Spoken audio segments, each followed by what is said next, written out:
Buenos días, mis hermanos, el Señor les bendiga. Estamos iniciando nuestra escuela dominical y continuamos con nuestro estudio de la unidad 1 del segundo trimestre con los temas la preparación de Jesús.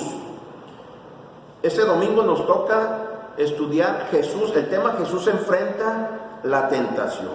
La base bíblica se encuentra en Lucas 4, del 1 al 3. Antes de empezar, me gustaría que hiciéramos una oración. Pedir la dirección del Señor para llevar a cabo este estudio. Oremos. Padre Santo, te agradecemos todas tus bendiciones. Te damos gracias, Padre, por la vida, la salud que nos das. Gracias también, Señor, por tu palabra. Gracias, Señor, por la obra que hizo nuestro Señor Jesucristo por cada uno de nosotros. Pedimos la dirección de tu Espíritu Santo para que sea Él quien nos hable y que sea Él quien edifique nuestras vidas a través de tu palabra. Por Cristo Jesús oramos. Amén. La verdad central del estudio, mis hermanos, es la siguiente. Jesús tuvo que enfrentarse a tentaciones reales como cualquier otro hombre. Su conocimiento de las Escrituras le ayudó a resolver la situación en cada caso. Me gustaría que tome nota de esto. Su conocimiento de las Escrituras le ayudó a resolver la situación en cada caso. Si queremos resolver estos problemas con la tentación, necesitamos conocer la palabra de Dios. Fíjense bien lo que dice aquí. Jesús tuvo tentaciones reales como cualquier otro hombre. Es necesario mencionar que en la persona de Jesús existían dos naturalezas. La naturaleza humana, es decir, que Jesús era 100% hombre, y la naturaleza divina, que era 100% Dios, ¿sí? Y como Dios, como su naturaleza divina, la palabra también de Dios en Santiago nos dice que Dios no puede ser tentado. Él como Dios no podía ser tentado. También el apóstol Pablo nos dice que Él se humilló de tal manera, dice, que dejó su gloria, dejó su forma de Dios para venir a hacerse un siervo. Por lo tanto, Él de una manera dejó todas esas prerrogativas que como Dios tenía sin dejar de ser Dios. Hay que hacer esa aclaración. El tema de las naturalezas de Cristo nos llevaría a un estudio completo. Solamente vamos a mencionar hasta aquí ese punto. Como era completamente humano, la palabra de Dios nos dice que era sin pecado. Segunda de Corintios 5:21 nos dice que no conoció pecado. Primera de Pedro 2:22 nos dice que no hizo pecado. Y primera de Juan 3:5 nos dice no hay pecado en él. Era un hijo de Adán, también nos dice Lucas en el capítulo 3. ¿Sí? Fue en su humanidad que Jesús soportó el ataque de la tentación. En esa humanidad. Podemos preguntarnos por qué Jesús fue tentado. ¿Sí? Si no conoció pecado, nunca hizo pecado. Hay que decir una cosa, fue la voluntad de Dios que Jesús se enfrentara y derrotara al diablo. Vean lo que dice 1 Juan 3:8. Para esto apareció el Hijo de Dios, para deshacer las obras del diablo. En relación con la impecabilidad de Jesús, debemos notar en más detalle la naturaleza de las tentaciones en el desierto. En esencia, esas tentaciones fue un intento de persuadir a Jesús de que escapara del camino duro de obediencia y sufrimiento que estaba preparado para él como el Mesías. Jesús fue llevado por el Espíritu al desierto. Allí estuvo 40 días y fue tentado por el diablo. En muchos sentidos, esa tentación fue semejante a la que enfrentaron a Adán y Eva en el huerto del Edén. Vamos a ver un contraste entre Adán y Jesús. En qué entorno se encontraban ellos cuando fueron tentados y cuál fue el resultado de la tentación. Adán, el mejor de los entornos, el huerto del Edén. Jesús, el peor escenario, el caos del desierto. Adán vivió en la perfección impecable del mundo antes de la caída, era perfecto, ¿sí? Dios, cuando hizo la creación, dijo que todo era bueno. Jesús vivió en un mundo pecador y caído a consecuencia de la desobediencia de Adán, del pecado de Adán. Ninguna acumulación irresistible de tentaciones atrajo a Adán al pecado, porque se dio a la primera tentación. Es decir, Adán no había sido tentado anteriormente. En la primera tentación, Adán cayó, sucumbió. Jesús afrontó repetidas tentaciones durante los primeros 30 años de su vida. Hebreos 4:15 nos dice lo siguiente.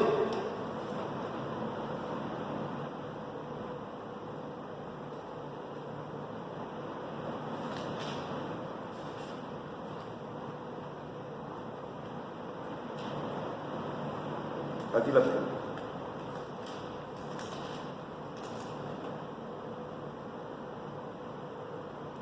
Porque no tenemos un sumo sacerdote incapaz de compadecerse de nuestras debilidades, sino que uno que ha sido tentado en todo de la misma manera que nosotros, aunque sin pecado. Es decir, Jesús fue tentado en todo. Fue tentado durante su infancia, durante su adolescencia y en su edad adulta. En este sentido, él tenía todas esas, un cúmulo de tentaciones, pero en ninguna sucumbió. ¿Sí? Durante los primeros 30 años de su vida fue tentado intensa tentación durante los 40 días antes de estas tres últimas registradas en la cita bíblica que estamos estudiando. Adán se dio un festín con las provisiones que el huerto tenía para ofrecer. Jesús fue debilitado por 40 días de ayuno. Estando en las mejores circunstancias, Adán cayó. En las peores circunstancias imaginables, Jesús no cayó. Las consecuencias de la caída de Adán ante la tentación fueron letales para la humanidad. Las consecuencias del triunfo de Jesús sobre la tentación trajeron vida. Gloria a Dios. Muy bien, el escenario entonces que tenemos, mis hermanos, el primer punto podríamos llamarlo preparación para la batalla. Lucas 4, 1 y 2. Vamos a irlo leyendo. ¿Que llegó Lucas nuevamente?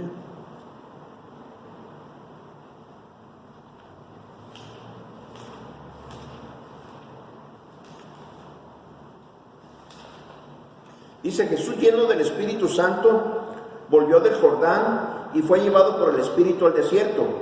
Allí estuvo 40 días y fue tentado por el diablo. No comió nada durante esos días, pasados los cuales tuvo hambre. La relación del Espíritu Santo y Jesús es una relación eterna que se da desde dentro de la Trinidad. Jesús fue lleno del Espíritu Santo. Él se sometía a la voluntad de su Padre porque él estaba sometido al Espíritu Santo, a la voluntad. Él era lleno. Toda la vida de Jesús estuvo lleno. Tenemos casos del Antiguo Testamento de hombres que fueron llenos, pero no residía el Espíritu Santo de manera permanente en ellos. Ejemplo de ellos: Sansón, David, Moisés. Fueron hombres que fueron capacitados por el Espíritu Santo para alguna tarea específica. Jesús siempre fue lleno del Espíritu Santo, ¿sí? Y se sometía a él.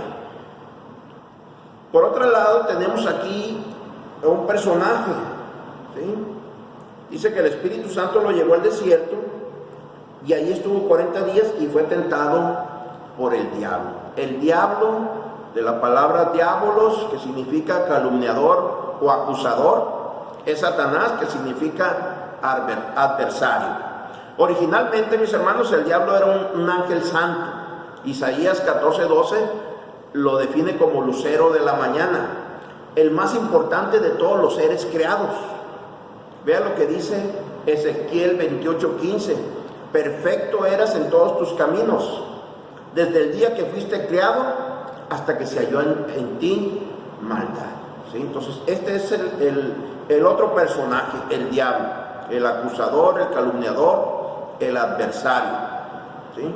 Entonces, están en el desierto los dos. Terminó el versículo 2 diciendo: pasados los cuales tuvo hambre, pasados esos 40 días de ayuno. ¿Cuál es el escenario? ¿Cuál es el escenario de esta batalla que se da entre Jesús y el diablo? Vean lo siguiente: las tentaciones específicas con que Satanás atacó a Jesús fueron exclusivas para él. Ningún creyente hoy día, por ejemplo, podría ser tentado a convertir piedras en pan o a volar. Sin embargo, y lo puse en negritas, las tentaciones que el Señor enfrentó son representativas de las categorías más amplias de tentación que enfrentan todos los creyentes. Es decir, las tentaciones que sufrió el Señor Jesús de parte del diablo en el desierto, en aquel momento, son tentaciones que podríamos decir están como en categorías en las cuales podemos caer nosotros también. Lucas 4, 3 al 12 le voy a dar lectura. Dice la palabra de Dios: si eres el Hijo de Dios, le propuso el diablo, dile a esta piedra que se convierte en pan. Jesús le respondió: escrito está, no solo de pan vive el hombre. Entonces el diablo le llevó a un lugar alto y le mostró en un instante todos los reinos del mundo. Sobre estos reinos y todo su esplendor, le dijo, te daré la autoridad, porque a mí me ha sido entregada y puedo dársela a quien yo quiera. Así que si me adoras, todo será tuyo. Jesús le contestó, escrito está, adora al Señor tu Dios y sírvele solamente a Él.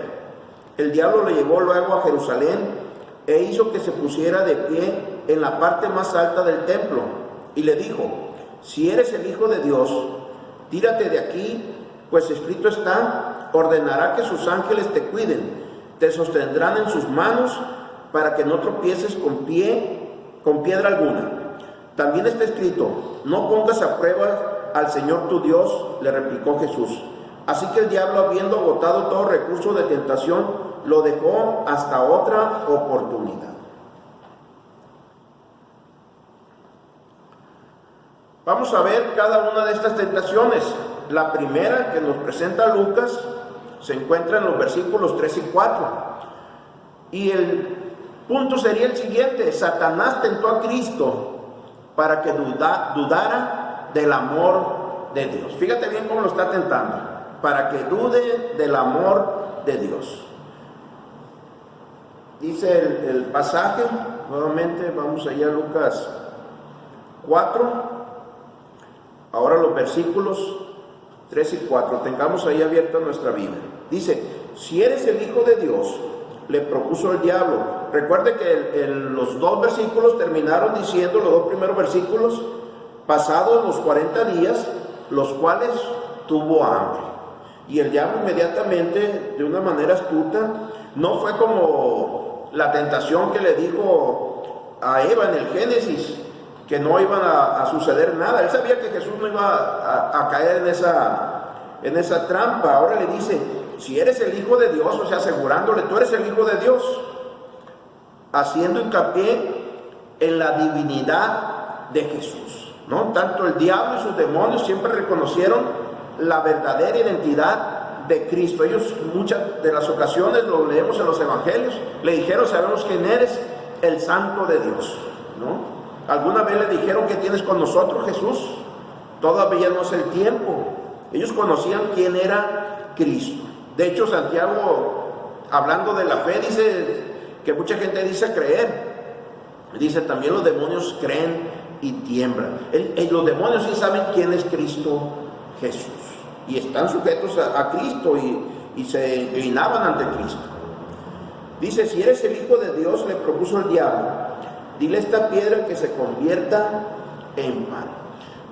Aparentemente no había nada de malo. Si el Señor Jesús tenía hambre, 40 días de ayuno, tenía hambre, no vemos nada de malo en que supiera esa necesidad.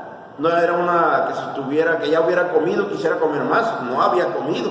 Por lo tanto, podemos decir, ¿qué había de eso que hiciera piedra? El poder lo tenía, ¿sí? Pero entonces, si él hubiera hecho lo que el diablo le decía en ese momento, hubiera sucedido lo que pusimos como título, hubiera dudado del amor de Dios, de la provisión que su padre le iba a dar. Dios tiene cuidado de sus hijos, mis hermanos. Y Jesús sabía que el Señor tenía cuidado de él y él le iba a proveer. No había necesidad de que Jesús se saliera del plan de Dios, no hiciera lo que el diablo le estaba diciendo. Jesús respondiendo le dijo: escrito está. ¿Sí? Habíamos mencionado que era el conocimiento de la Escritura lo que ayudó a Jesús a salir adelante de las tentaciones. Él le respondió al diablo: escrito está, citando Deuteronomio 8:3, no solo de pan vivirá el hombre. Entonces le está diciendo a Satanás: esa comida no es tan necesaria, ¿no? Lo que sustenta la vida de una persona no es el alimento, sino la obediencia a, como dice también Deuteronomio 8:3, a todo lo que sale de la boca de Jehová. Ese era el verdadero sustento del Señor. De hecho, él más adelante en Juan le dijo: mi comida es que haga la voluntad y termine la obra del que me envió. Esa era la comida de Cristo Jesús. Nosotros como creyentes, mis hermanos, tenemos que confiar en la provisión de Dios, no dudar nunca del Señor, no dudar nunca de su amor y su provisión. Recordemos que Él dice en Filipenses 4:19, mi Dios pues suplirá todo lo que os falte conforme a sus riquezas en gloria en Cristo Jesús. A veces pudiera resultar algo difícil si estamos en una situación de apremio, pero debemos aprender a confiar en el amor provisional y sustentador de Dios, mis hermanos. Él no nos va a dejar solos. Él nos va a dar todo lo que nosotros necesitemos. En el Sermón del Monte el Señor les dijo también: ¿por qué buscan estas cosas? Les dijo que buscan la gente que no confían en Dios. Ustedes busquen primeramente el reino de Dios y su justicia, y todas estas cosas les serán añadidas. Confiemos en el amor de Dios, mis hermanos. La segunda tentación es la siguiente: Satanás tentó a Cristo para que dudara del plan de Dios. Esa la encontramos en Lucas 4, de los versículos 5 al 8. El objetivo de Satanás era conseguir, mis hermanos, que Jesús dudara del plan de Dios para él y que lo evitara. ¿Sí? Entonces, es astuto este adversario. ¿Sí? Por eso también Santiago dice que anda como león rugiente buscando a quien devorar, ¿no? Vamos ahí a Lucas 4, 5 al 8. Dice la Escritura, dice lo siguiente: escrito está. Entonces el diablo lo llevó a un lugar alto y le mostró en un instante todos los reinos del mundo. Sobre estos reinos y todo su esplendor le dijo: te daré la autoridad porque a mí me ha sido entregada y puedo dársela a quien yo quiera. Así que si me adoras, todo será tuyo. Jesús le contestó: escrito está, adora al Señor tu Dios y sírvele solamente a Él. Dios tiene un plan para cada uno de nosotros. Dios tuvo un plan para el Señor Jesús también. Los cristianos debemos tener cuidado, mis hermanos, con la tentación de perder la fe en el plan de Dios, en particular cuando enfrentamos situaciones difíciles. Sea cual sea, voy a decirlo así, el atajo que nosotros podemos ver para salir de una situación, confiemos mejor, esperemos con paciencia que Dios actúe a favor nuestro. Había una promesa del Señor a Cristo: pídeme y te daré las naciones, dice, ¿no? Entonces, el Señor Jesús es el verdadero dueño del mundo, de los reinos. Él es el Rey de Reyes y Señor de Señores. Si bien es cierto que la Escritura nos dice que Satanás es el gobernador de este mundo, es el gobernador de la maldad, es el que propicia la maldad en este mundo, Satanás no es el dueño legítimo. El dueño legítimo del universo es Cristo Jesús. ¿Sí? Entonces, Dios tenía un plan para Cristo, mis hermanos. El Señor tenía un plan, pero ese plan hablaba de una vida de pobreza, al no tener dónde recostar su cabeza, como lo dice en Lucas 9:58. El rechazo de parte de su pueblo, como lo dice Juan 1:11. Un juicio injusto al que se iba a enfrentar, y la crucifixión. Y sobre todo aquel momento en la cruz, cuando el Señor dice: Dios mío, ¿por qué me has desamparado? Cuando está bajo la ira de Dios, bajo la ira de su Padre. Él sabía ese plan. En un momento el Señor dijo: Padre, si es posible, pase de mí esta copa. Pero inmediatamente dice el Señor: mas no sea como yo, sino que se haga tu voluntad. Entonces, él conocía el plan de Dios. Ese plan era un plan de sufrimiento, era un plan de vejaciones. Pero el Señor Jesús confió en su Padre, que Él le iba a guardar. Entonces, Él decidió llevar a cabo el plan de Dios y no tomar el atajo que Satanás le estaba diciendo. Al final de cuentas, Cristo Jesús, como ya lo mencioné, es el dueño de todos, mis hermanos. Es el dueño de los reinos, es el dueño de la tierra, es el dueño del universo. No solamente es el dueño, Él es el creador y sustentador de todo lo que existe. Amén. Muy bien. El siguiente punto, tenemos la tercera tentación, que Mateo la presenta como en segunda. Satanás tentó a Cristo a poner a prueba a Dios. Y fíjese que esto es una tentación muy sutil, ¿sí? Porque aparentemente, aquí lo anoté, creo, es la más sutil y peligrosa de las tres, porque al parecer anima a las personas a ejercer fe en Dios. Fíjese bien, tenemos que ser muy inteligentes, porque nos dice que aquí parece que lo que estamos mostrando es nuestra fe a Dios, pero en realidad lo que estamos haciendo es poniendo a prueba a Dios, y eso no es otra cosa más que dudar de, como había mencionado, del plan de Dios para nosotros, de la voluntad de Dios. Mis hermanos, tenemos que recordar una cosa: el Señor es el todopoderoso, el Señor es el todo omnisciente, Él sabe todo, es toda sabiduría, ¿sí? Entonces tenemos que confiar que el plan de Dios siempre es mejor para nosotros, que cualquier plan que nosotros pudiéramos idear, o cualquier plan que nosotros pudiéramos pensar que es mejor al que estamos viviendo en este momento, sea la situación por la que nos encontremos, ¿sí? Tenemos que confiar en la provisión y en la protección de Dios, como Él dice en Hebreos, y lo cito como dice: porque Él dijo: no te dejaré ni te desampararé, ¿no? Entonces tenemos que confiar y no poner a prueba a nuestro Dios. Por eso lo menciono aquí, es la más sutil y peligrosa de las tres, porque parece que te está animando a que tú pongas tu fe en Dios, cuando en realidad lo que estás haciendo es tentar a Dios, es poniendo a prueba a Dios, es no creerle a Dios.